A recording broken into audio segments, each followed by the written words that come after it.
During the past few days, at least 7 persons have been shot or killed. Bishop Calvin Woods can't take much more. When it comes to violence in Birmingham, he's talking to the entire city. Do something! Yes, sir. He calls it an escalating problem. It has been for years. For others, it all boils down to one day. August 7, 2006. Wanda Erskine's 23-year-old son, George, gunned down. His killer still on the loose. November 22nd, 2003. That's when Carolyn Johnson lost her son, 20-year-old Rodriguez, by random gunfire. It's sad for these mothers who, years later, still see the same senseless acts claiming lives. It's hard for me to listen to the news. It really is. It's very hard because every time I hear that another child or someone else has been killed, it just keeps opening up my wound. It's what the SCLC wants to change. It's proposing extensive, sincere prayers, community activism, love rallies, and even extensive gun buyback programs. These kinds of ideas have mothers like Johnson and Erskine optimistic for the future. The mayor, the city council, the Jefferson County, everybody needs to get involved because we're losing too many of our children.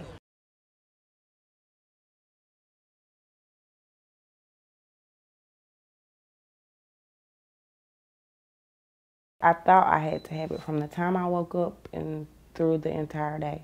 This woman, who we'll call Christy, says she took Loratabs all day, every day for 4 years. She knows about addiction to prescription medicine. Very bad. It can get bad.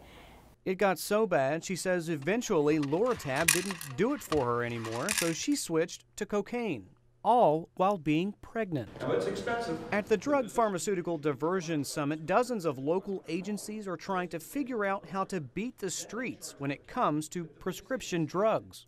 This is an ongoing problem we have with prescription drugs, and the need for our investigators to get that information is very important. Christy says 90% of illegal drug users buy pills on the streets. She used to be one of them. People that get them prescribed to them, most of the time will need them but sell them for the money, and they make 10 times more as probably the pharmacy. Lock up your meds at home. Landon Gibbs with Law Enforcement Education says eradicating the problem will take everyone's help, starting at home. They're approved for use for certain medical reasons, and they're necessary. People need to get their medicines when it's under a doctor's care, but they also need to take precautions and secure it.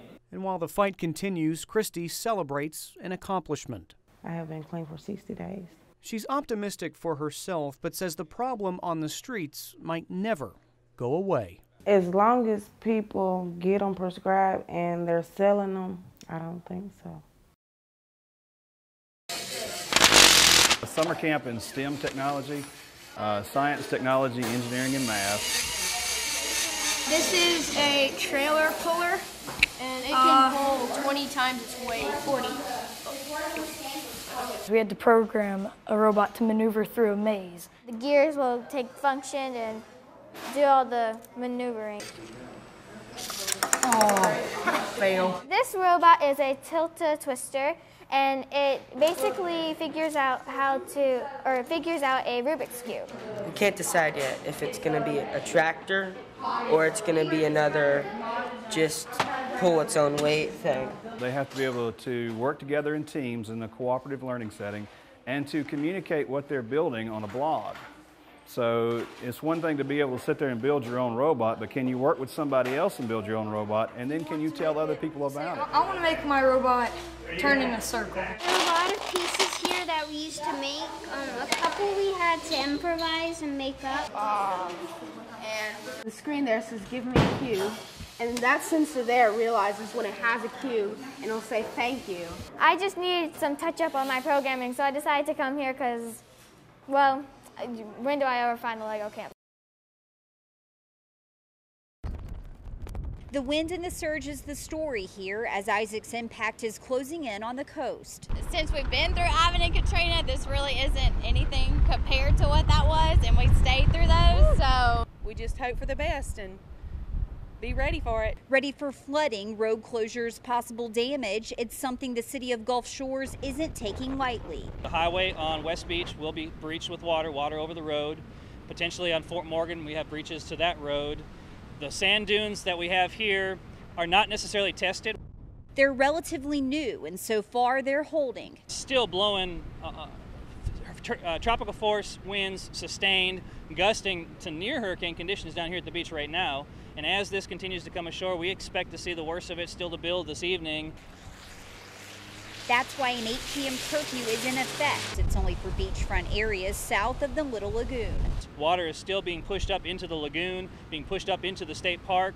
Lots of those areas flood. They're low-lying, prone areas. But in Orange Beach, a few miles away, no curfews, no roadblocks, even though the mayor is urging residents to stay off the roads. For the most part, we've actually got people calling that are coming down for the Labor Day weekend wanting to make sure they can get here. So we're fielding a lot of those phone calls, but locally, pretty much everybody's hunkered down and just waiting it out for the next 24 hours. They all know what to do. We're going to try out climbing the wall right now. Can you move that left foot up, buddy? This weekend we're hosting 10 families from around the country of injured servicemen and women for Operation Down Home. Good job, dude. It makes you feel really good because you get to spend time with them, whereas if you're at home, you're not there watching TV or doing something else. But out here, we're getting to do things together and learn new experiences with them. Put your finger up here. We're doing some air rifle, archery, going scuba diving. State-of-the-art facility. Just enjoying it out here. It's very motivational to make me want to get back into being active. There are so few opportunities for the entire family to come at no cost. They don't pay for anything. We can live behind the pressures of everyday life and come down and just have fun. We focus more on the quality of our programs than the quantity of people that we serve. It means a lot to know that in the middle of everything that's happening, that we have people that truly appreciate what we go through in our everyday life after going overseas for our missions. Being out here, I love it. I don't want to say a dream come true because I've never really dreamed about coming out here, but it's something else. Have a nice day. We are having a great day. All right. Should have jumped in the water with us.